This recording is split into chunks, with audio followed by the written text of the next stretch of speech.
Welcome to Constitutionalist Politics Podcast, aka CTP. I am your host, Joseph M. Leonard, and that's Lenard. CTP is your no muss, no fuss, just me, you, and occasional guest type podcast. Really appreciate you tuning in. As Graham Norton would say, let's get on with the show! A brief note, segue into the episode to mention, looking at my notes here, this is a reprise show from back in April of 2024 when I talked with Gsta, the rapper. So, bringing it back for Music Weeks. Hope you enjoy.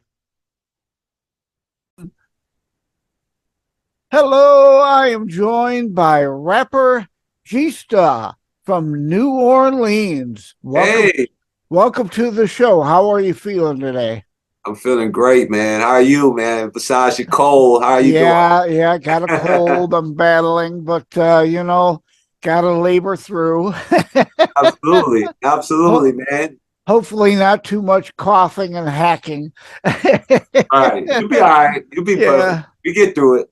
But I wanted to have you on, not because this show is about rap, obviously not, but your story in your bio about loss and recovery. But first, were you born and raised in New Orleans area or somewhere else and moved there? No. I was born and raised in New Orleans, Louisiana. Okay. So that's one place I've never been to, unfortunately. Oh, wow. Been you gotta go to New Orleans, man. Yeah, it's been a place on the bucket list, but never made it. Yeah, it's cool. You'll really enjoy it down there. We got a lot of culture there, a great experience, Mardi Gras. Our food is phenomenal. Yeah. Just this it's a city full of culture. That's what I could tell you. If you like culture and you like just the sights and the feel of just, it looked like a whole nother country there sometimes, man. It's like a third world country, but and then New Orleans, we got our own lingo, we got our own way we communicate, how we socialize with each other, our hospitality is through the roof. I love my city. I love my people from my city. I love everything about my city. But I understand it's not very inexpensive. It's like going to the Florida Keys. Beautiful place, but not a McDonald's budget. Right. But I mean, hey, think about it, down there, you can eat good for cheap. You know what I'm saying? The kind of just, when like I live in Vegas right now. I'm in Las Vegas, Nevada at this moment. So this is why I'm at. So like Vegas is one of the cities, like everything is really like, I would say overpriced, for the quality, but in New Orleans you get that quality or better for a lot cheaper. It's good to eat there, man. And it's like, in Vegas, I'm more on my health kick, so I'm working out and I'm watching what I eat. But I know at home it'll probably be a different story because the food down there is so irresistible, And I was going to mention Vegas. The closest I've gotten to New Orleans was going to the Rio and the Mardi Gras in the sky that they have over there. Yeah, but hey, it's nothing like the experience down there in New Orleans, man. Mardi Gras, one heck of an experience that you definitely want to check out for sure. Yeah, but Hurricane Katrina really upset your life. Tell us about that. Well, I mean, at the time, I was living in Atlanta, Georgia, but I was down there because my mom and my whole entire family was there. So the way that it affected me, because it affected them, I necessarily, like, my mom's house was 8 feet underwater, okay? My sister's house, she stayed upstairs, but her whole bottom downstairs was, like I said, 7, 8 feet of water. Water was very high because my mom, she stayed in the east of New Orleans at the time. And that whole area is like the lower ninth ward, where the levees broke at and stuff like that. So it all kind of shrinkled down. Then she stayed by the Lake Pontchartrain. So it was gone. You know, when I went back, and like the story goes for me and how it affected me, I think personally, I only lost like a pair of basketball shorts and some underclothes. I was in the Hampton to get washed by my mom's house because I had came down. My mom called me like in the middle of the week, right? And she was like, you know, at the time she was dealing with, you know, a guy friend at the time, and he drove trucks. So they was in Birmingham, Alabama, and he caught a stroke on the road. Okay. And I was in Atlanta, Georgia, which was like an hour, 2 hours away from where they were. So she happened to come out. It's like middle of the night, like, you know, 1, 2 in the morning, traveling from Atlanta to meet them in Birmingham to get the stuff off the truck and bring it to New Orleans. And I did that. I got down there. This was like a Tuesday. It was like the middle of the week. I got down there in New Orleans. My mom and I stayed down there because I still had keys and stuff to my mom's house. So I stayed down there till she got home that Friday, right? Watch the timeline of this. This is very interesting. So she get home that Friday night with Mr. Jerry, and, you know, he got home. Now I'm preparing to leave to go back to Atlanta Sunday, the following Sunday. Mind you, this is a Friday. So long story short, it was beautiful weather. You know, it was August at the time. You know, the sun was out, and they always tell you the calm before the storm. It was one of them situations. So on TV, they were saying, you know, they got this hurricane on the way. If you could get out of here, blah, blah, blah. You know, those who came to evacuate to the Superdome and this, that, and other. So mind you, I lived through so many hurricanes through my time. We never ran. You see what I'm saying? We would just get our candles, get our batteries, accessories, you know, little food, and try to ride it out. Or we would ride it out. Yeah, you had no idea. Had no idea. Levees are gonna go. Yeah. So this is the thing, right? So that Saturday, I'm contemplating. I'm saying, you know me, I'm like, well, you know, I don't know if I want to leave right now or should I leave right now. So I stayed out by a friend the night before, right? The storm was getting very intense, and it had to rip through Mississippi at this point. It had to hit Mississippi. It really washed Mississippi. It hit Mississippi, Biloxi, Mississippi in a way like, wow. So this was a powerful storm. So I stayed there, and then my mom called me like 6 in the morning. I was like, hey, I think we need to go by Uncle Carl. Shout out to my Uncle Carl Marshall. He's a musician. He's the musician in my family. He lived in Houston, Texas at the time. And she was like, we need to go west. We need to go to Houston because the storm is coming from east and going to your spot in Atlanta. We'll run right into it. I said, no problem. By me being there with my vehicle and have my family and everybody, we was able to get out of there, right? We left that Sunday, and we left like 6 in the morning, 6, 7 in the morning. The traffic was so hectic. This was one of the most hectic times of my life. And it took us a 5-hour ride turned into a 24-hour ride. Wow. From New Orleans to Houston, because usually that's 5 hours, you know. We got there. I was so exhausted. It was hot. It was very hot. You know, down south is very humid, and it was very hot. We get down to Houston. We get down there like about 6 in the morning the next day, really.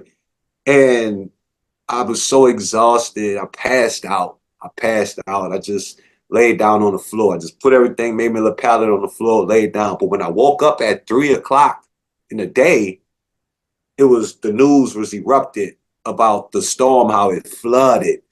And it was saying, you know, New Orleans is 80% underwater, and it was showing how people were stuck on the roofs. And now, mind you, I still have my phone number from even that time. My number is still a 504 area code number. So we would try to get on phone and reach out to people. The phones was dead. We couldn't get no calls out. We get only texts at the time. And mind you, social media, none of this was out at the time. You know what I mean? We just barely had emails and two ways and stuff like that. everybody was just stranded. It was very, very hard. We was trying to get in touch with people. I lost a little cousin in the currency of the water. The Tegas, rest in peace to him. He was 15 years old. He got kind of caught up in the currency of the water. It was a lot of, it would make you feel like it was like the end of the world, because we had people stuck in attics. You had, let me kind of give you some of the sad stories about this. I was told that some people that I knew, that their family members was like diabetics, so they didn't have any power. They couldn't get to their medication and they died. The only way that they could identify their bodies, they would have to wrap their bodies up, right? Check this out. They would wrap their bodies up and put them on a post and mark the post so they could come back and identify the body of their loved one. This is something that was really going on. I had family members after everybody kind of caught up with everybody and found everybody. I had family members that I found out that was in the Superdome, you know, that was stranded in the Superdome. It was very, like, the stories that I heard that was in the Superdome was very, very crazy. You know, it was very much survival mode. People was getting killed. People was getting raped, defecating on themselves. It was very, very, very ugly, man. It was very, very ugly. And Katrina was something that, you know, we watched play out in the whole country. You know, where's the government assistance and where is, you know, the people that can save us and stuff like that. A lot of my people are, you know, a lot of people got misplaced. A lot went back to now, from then to now. It's been, what, 20 years or so? 20 years or better, 19 years this year. A lot of people went back, you know. But, you know, the spirit of New Orleans is that when you went back, you could tell the spirit had been shooken up with that storm, you know, just how dead it was, the dead leaves and the dead trees and from the storm. It was just very, very spooky at the time, man. Yeah. Some, you know, were able to get back in and recover property, and not necessarily, because my mom lost everything. Everything. When I went to her house, I think I went from, because I was, once again, I was very, very active in the music business at the time when all of this happened. I was touring with Bone Thugs-n-Harmony. Shout out to Bone Thugs-n-Harmony. And I was on the road and stuff like that. And, you know, when I finally went back down that way, I stopped in New Orleans, because I always stopped in New Orleans because New Orleans is always like a midpoint between Atlanta and Houston. You know what I'm saying? So I went there to a house, and the door was open. It was nighttime. My door was open. The house was evacuated and vacated, what I'm trying to say. And they had the rings of the water. You could see it at the top of the ceiling, how high the water was in the house. If my mama would have got stuck there, she would have died. She would have died. No, yeah. She wouldn't have made it out of there at all. Yeah. So that was scary, man. Scary, yeah. Scary. Katrina. Because again, that's a once in a century kind of storm that you can't really know is going to happen. Nobody expected them levees to give way. They were supposed to reinforce them over years and years and years. Right. Kept spending the money for other things, and hindsight being 2020, it's not a surprise, but you still don't expect it. You always hope for the best. But yes. So after all this, though, how did you all get it back together? So once again, I got my whole family by my uncle safe in Houston, right? I was residing in Atlanta, Georgia at the time. I had just moved away from New Orleans in 2000, at the end of 2003. So Katrina kind of happened a year after I was gone. We got back with everybody was in one spot. Everybody stayed by my uncle till they got their assistance from FEMA. You know, they was getting food stamps from Red Cross. You know, even in Atlanta, I even was able to get some benefits from Katrina because I still had a Louisiana license and stuff like that. So, you know, I still had a New Orleans address. So I was able to kind of benefit and help my family out from afar because I lived so far away. After a while, I wound up moving down to Houston, I think in 2007, 2 years after Katrina, because I was still heavy in the record business at the time. And I just couldn't come down there But they got gradually together. I was back and forth a little bit, you know, from Atlanta to Texas. I left my car down there, you know, with them at the time, and you know, when Katrina happened, and just so they could have whatever I had at the time, they could have it, because I'll be all right where I was going back to, and I was. I had a lot of people that reached out to me in Atlanta, and you know, had a good buddy of mine gave me a car. He just gave me a car in Atlanta when I got back, you know, because you know I had to look out for my family and give them what I had. So I just kind of just, you know, we picked up. They picked up with life. My sister, they found, you know, life in Houston, Texas, and Katy, Texas. That is, my family is still there right now to this day. You know, they never went back to live or anything like that. My nieces, they grown. They finished school in Texas. You know, Texas is. I went out there for 10 years before I moved to Vegas, just to get around them, just to be around them. And you know, I was there for a minute, and life be lifing. You know what they say, life be lifing. So, well, if you just roll over and die, right? I mean, life goes on, and you have to pick up and make do as you can. Yeah, man. Let me make you laugh. Let's fast forward to 2011, 2012. Better yet, 2016. I got into another career, insurance. Oh, I wound up becoming an insurance adjuster. I wound up working hurricanes and this, that, and other. You see? So it's like I wound up jumping into the profession and industry of insurance, and I wound up being an adjuster and made a lot of money doing it. You know, and it's been a good thing, you know, because I'm able to kind of translate the pain and the struggle from those families that lost something in a situation like that, to help them, you know, be able to move forward with picking up the pieces and keep it going, and being able to not, you know, prolong their claims, be effective on their claims, because it's a hectic time, you know what I mean? So yeah, I got into it. It's crazy. Interesting. Yeah. Yeah, that's rather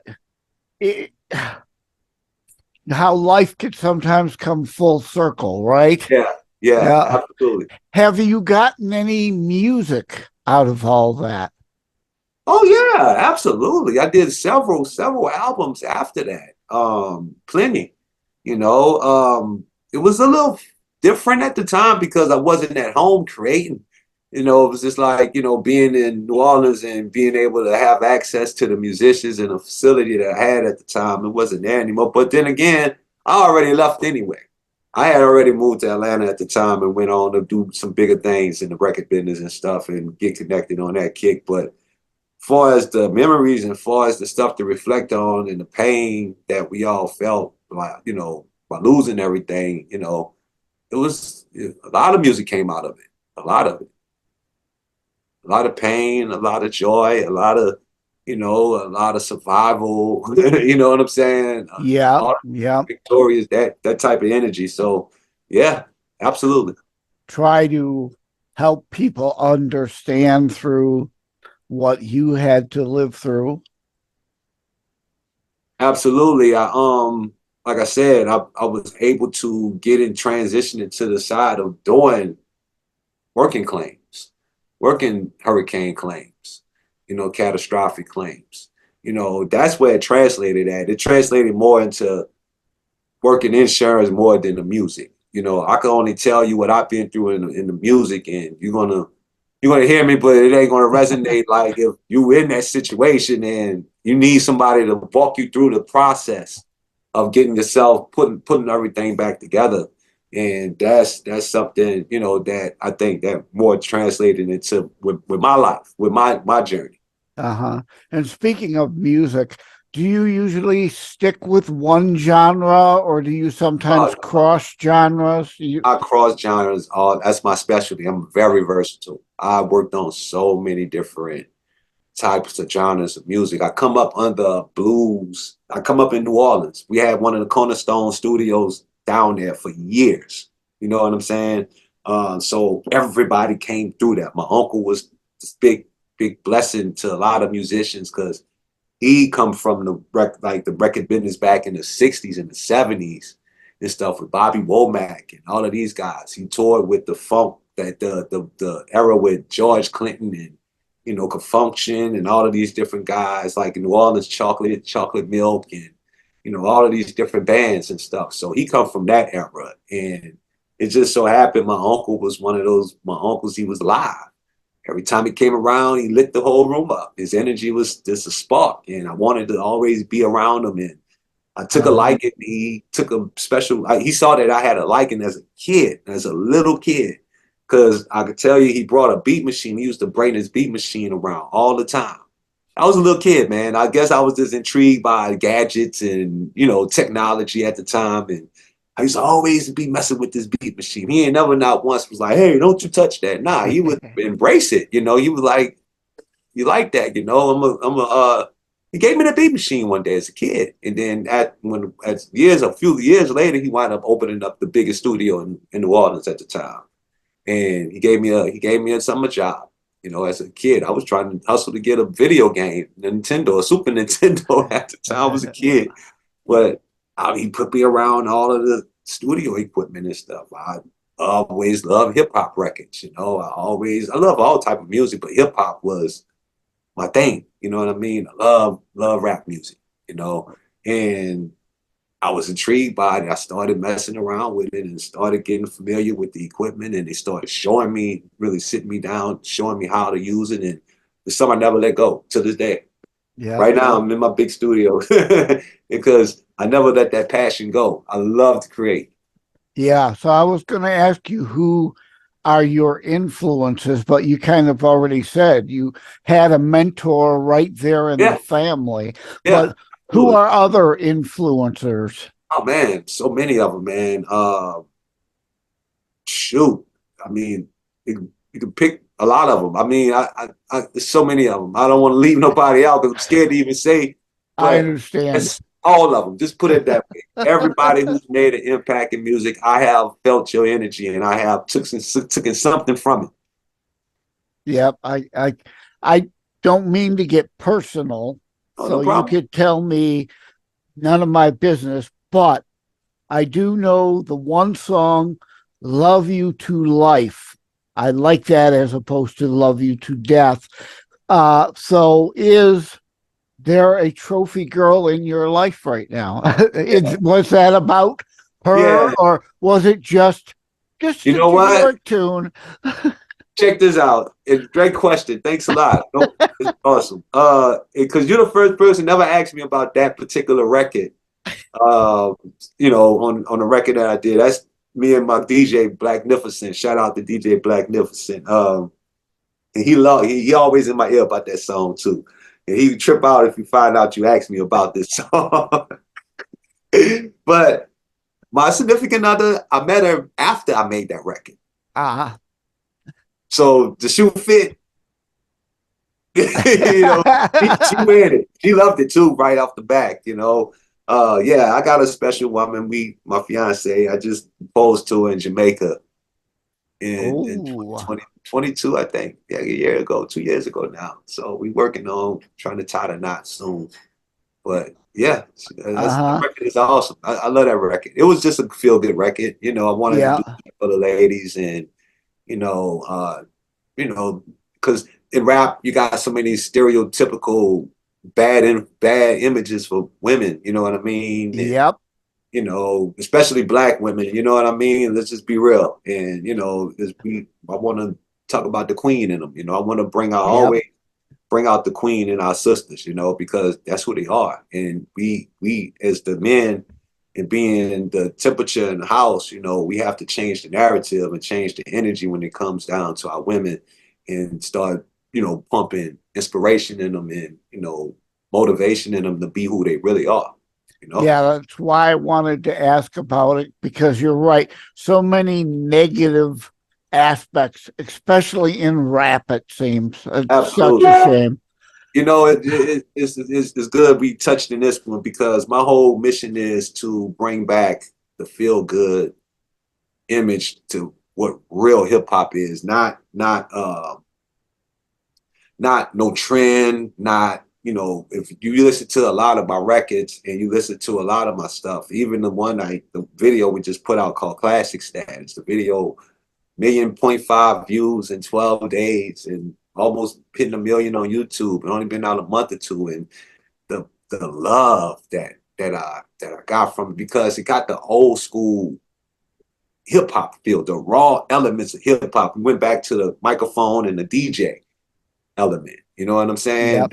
That's when it was good. That everybody was, you know, it was new, but it was good. It was pure, and that's what I'm bringing back right now. Yep. So these type of records. Had it on my notes to bring that song up. So awesome. Thank you, man. You automatically went there. So what? Yeah.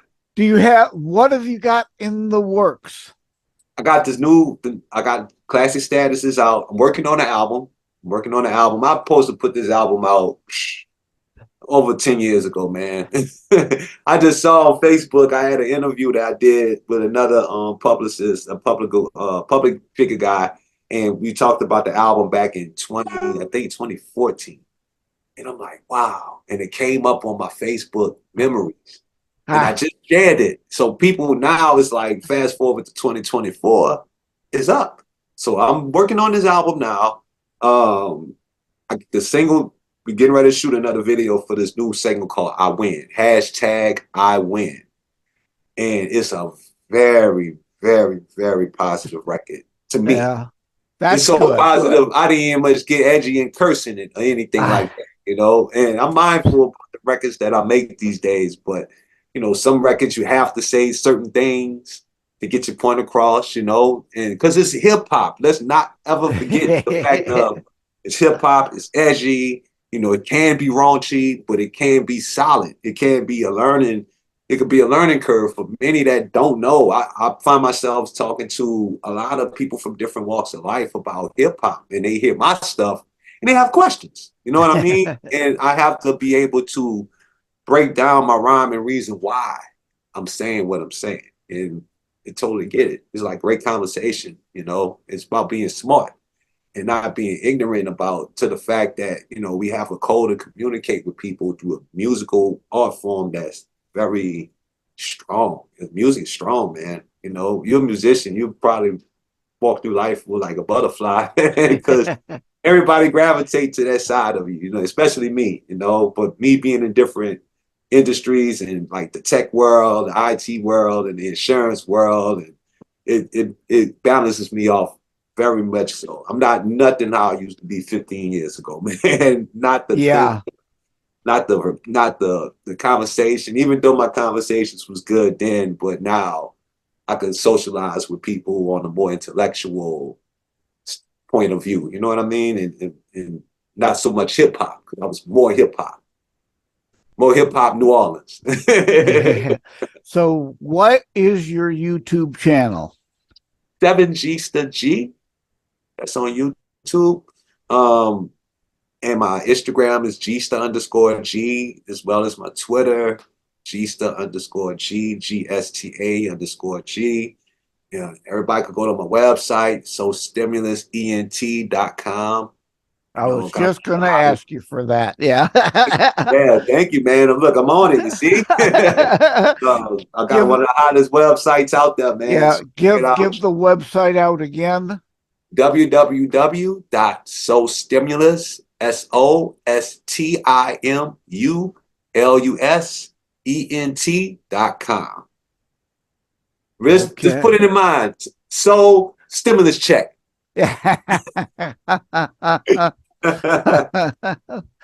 All right. Well, thanks for joining the show. I appreciate you coming on. Good luck to you going forward. Say hello to the family for us. Thank you, man. I appreciate it.